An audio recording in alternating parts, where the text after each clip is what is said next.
Hi there, fourth grade. This video is for my ELA class. Let's get started with the morning offering. In the name of the Father, and of the Son, and of the Holy Spirit, amen. O Jesus, through the Immaculate Heart of Mary, I offer you my prayers, works, joys, and sufferings of this day, for all the intentions of your Sacred Heart, in union with the holy sacrifice of the Mass throughout the world, in reparation for my sins, for the intentions of all my relatives and friends, and in particular for the intentions of the Holy Father. Amen. In the name of the Father, and of the Son, and of the Holy Spirit. Amen. All right. So today, let's take a look. We are going to be, I pulled up on my screen here one of the daily schedules that I have for you guys for Tuesday, April 14th, because I wanted you to see what I wanted you to write in cursive today. So you can write, "Hope is the thing with feathers." That is a line of poetry from Emily Dickinson. So I would love if you could write that in cursive, and then you could even decorate around it, because oftentimes people will take lines of poetry and kind of make them look beautiful so that they can hang them somewhere, because poetry often inspires people to think in different and creative ways. So you can go ahead and give that a try, writing that in cursive. And then let me pull up our slides for today. We'll wait for it to load. All right. So here are your cursive letters if you have forgotten them, okay? So if you need to pause the screen and write your phrase, "Hope is the thing with feathers" by Emily Dickinson, you can. And then we will move on. For our lesson today, you are going to begin writing an ode. I wonder if anyone has ever heard of an ode.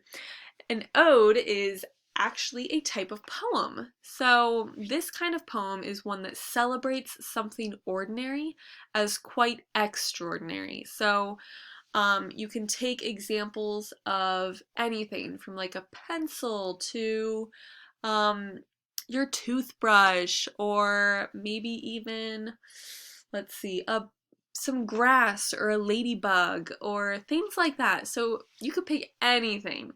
And they're taking those ordinary things and kind of giving them a shout out, being like, "Oh, this thing is awesome because," and then explaining.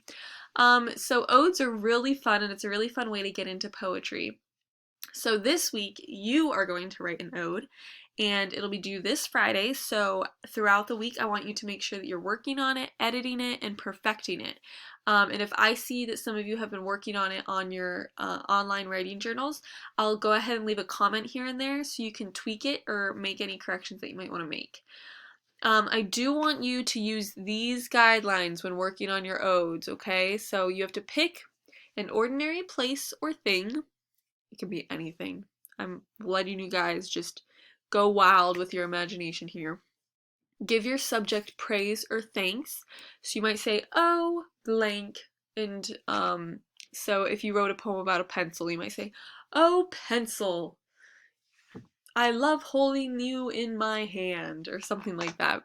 And then you have to speak directly to the object. So you can't be like, "Oh, pencil, I used one the other day and it got lead on my fingers."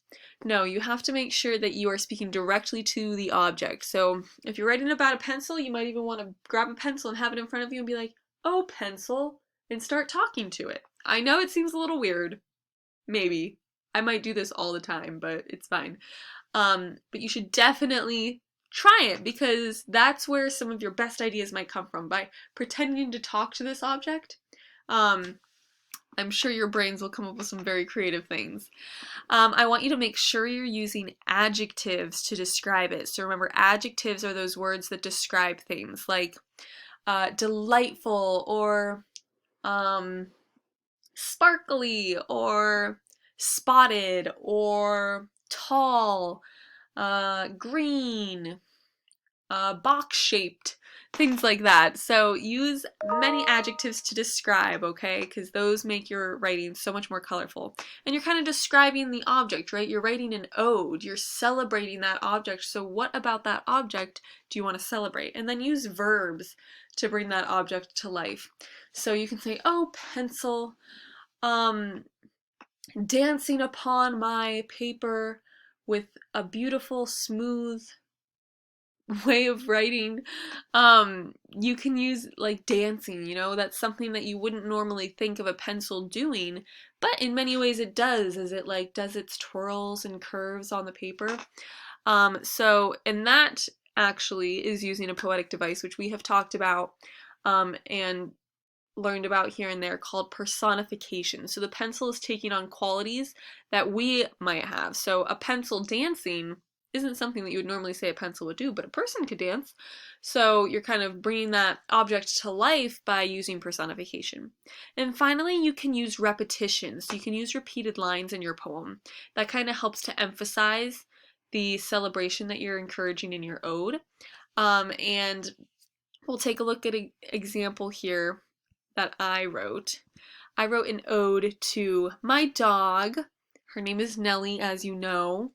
And so you'll notice just a little bit of repetition in here. And I want you to pay attention to the way that I wrote it. So if you look at it, just from first glance, you see that I don't have like a whole giant paragraph here. And I don't necessarily have like stanzas, which are the paragraphs that we have separated here. I don't have stanzas that are shaped the same. So it's a very different kind of poem, and there's not a lot of rhyming in this poem. But as we spoke of yesterday, you don't really have to have rhyming in your poem, right, to make it poetry. So let's hear this poem. Nellie. Oh, Nellie, you wag your tail back and forth, to and fro. I love your golden mane, your eagerness to play fetch. You nap like a champion, and I long to have a life like yours. Wagging, panting, playing, napping, repeat. Oh, Nellie, you are my brown-eyed girl. And so you'll see that I used oh, Nellie twice in my poem, so that was kind of my repetition that I used in there. And you'll also notice I used some adjectives here. I wrote golden mane. You nap like a champion here. And I put a lot of actions because she's a very active dog, and so I wanted to make sure that that was shown in our poem here. So I have wagging, panting, playing, napping, and I have wag up here as well. So wag your tail, back and forth, to and fro. So the way that I wrote that is back and forth, to and fro. It kind of helps you in the poem, the way that I wrote it, kind of see it going back and forth, to and fro. So you can definitely check that out. Oops, I just went through all of these pages. So you can use my example to help you out.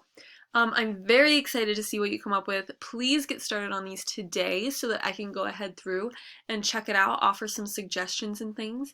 But have fun with this. Odes are one of my favorite ways to write poetry, so definitely just let your imagination take you to heights you never imagined.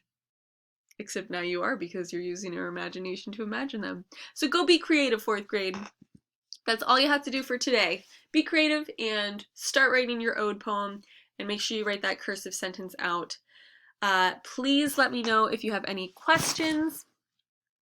I am here to help if you need help with anything. Have a wonderful rest of your day, 4th grade. Talk to you later.